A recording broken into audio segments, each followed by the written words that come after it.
So, you just got your first ever copy of a Pokemon game, and what's the first thing your eyes are met with?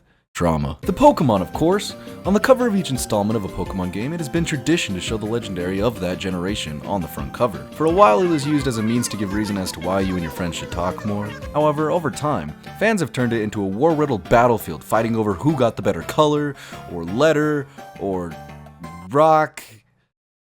Although something that has held true within the community for each version released is the excitement of seeing all the new Pokemon. That is, until you open your copy of Black and White to be met with this. Despite the excitement of each generation, it seems like people just can't get over the "these designs are getting lazy" mentality. I mean, type Pokemon designs in the YouTube search bar, and you get thousands of videos either praising or shitting on the designs of newer or older Pokemon. That is why today, we will not be covering the oldest time topic of whether these designs are good or not. Instead, we're going to be focusing on what makes a Pokemon, according to Game Freak standards, along with how the vision of what Pokemon should be has evolved over time, resulting in designs such as the ones we see in Scarlet and Violet. For the record, I'm an artist. Barely. And I feel that because of that, when I look at the designs of Pokemon such as these, I can't help but appreciate the effort and thought that went into bringing each creature to life. I mean, I definitely prefer some designs over others, but overall, I don't think there's a single Pokemon I would say is trash and doesn't deserve to live on this earth. And yes, I do like Klefki. Now with opinions and background out of the way, let's get into the secret of Pokemon's modern designs. First, I want to answer the question I proposed earlier.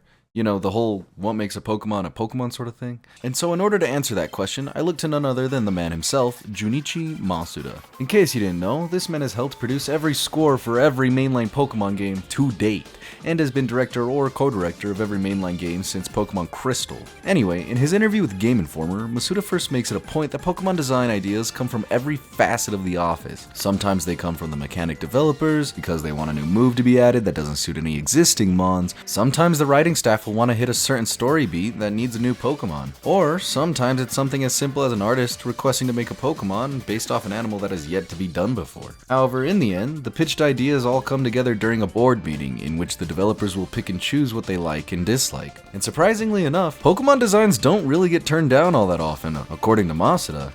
Usually, instead, maybe the person who is directing the game might say it won't work in its current form, but maybe if you did this and adding ideas onto it might make it work better.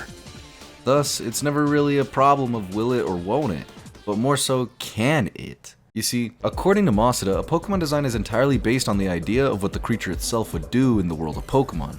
What kind of food does it eat? What does it like to do? Where does it live? These are questions that are taken into consideration when creating a Pokemon, and so that's why a design doesn't usually get turned down. Instead, it'll either get reworked a little to better fit the game it would be in, or it gets held onto for future titles. Which to me is incredibly surprising because as a fan of Pokemon, the purist in me wants to say there is an entirely right and wrong way to make a Pokemon. However, it's interesting to hear that the bar might not be so high, and that the process is actually a lot more welcoming than I suspected. Masuda also continues this thought by explaining that considering the aforementioned idea of where Pokemon lives, what it eats, and what it does, can make things a little tricky when coming up with evolutions, as they don't want anything to seem unnatural.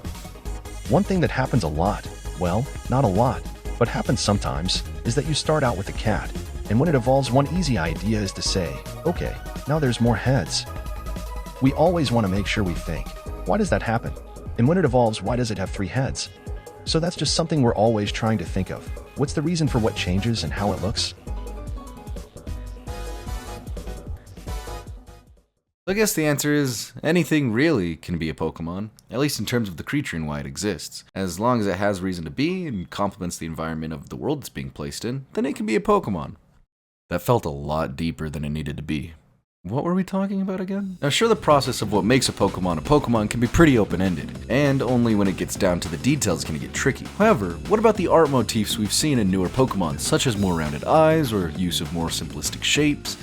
Well, a part of that can be attributed to the hardware, as the first 3 generations of Pokemon were on the Game Boy, and so you can only convey so much when making characters out of the limitations that gaming system presented.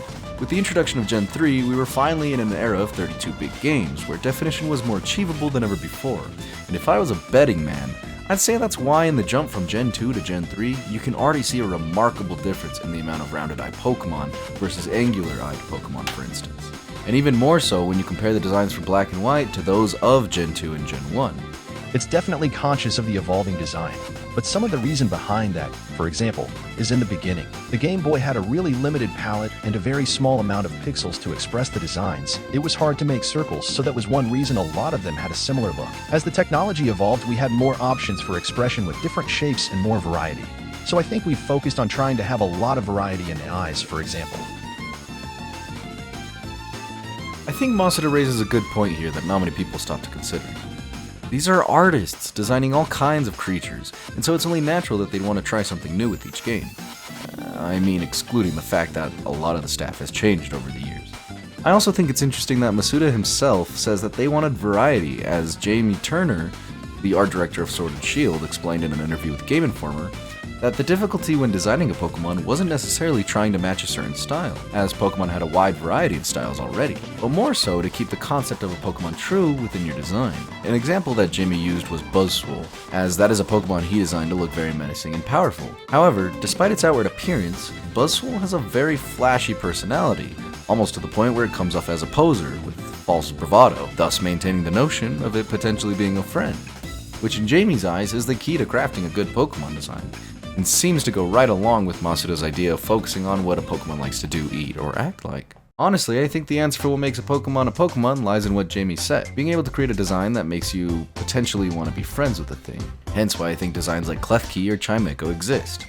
Those two Pokémon in specific are more of objects than anything else. However, Pokémon doesn't only cover wildlife, but culture as well, and I think that's a byproduct of the main concept being, would you want to befriend it? I think you could even apply that ideology to less traditional Pokemon, like Stonjourner or Bramblin. Though they may not seem like a good idea on paper, I think they very much fit their surroundings and have personalities that encourage wanting to befriend them. Now, unfortunately, I was unable to find much insight when it came to the people of the Pokemon world and what goes into their design, as there was a massive jump from everything we knew before and Gen 9 that I was curious about, but yeah, there you have it. Also, yes, if it sounded like I was a little butthurt about the whole Pokemon is lazy thing, that's because I am. What the hell do you mean lazy? What the fuck do you mean uninspired? Stupid, you say? Okay, I'll give you that last one. But that's a national treasure, goddammit!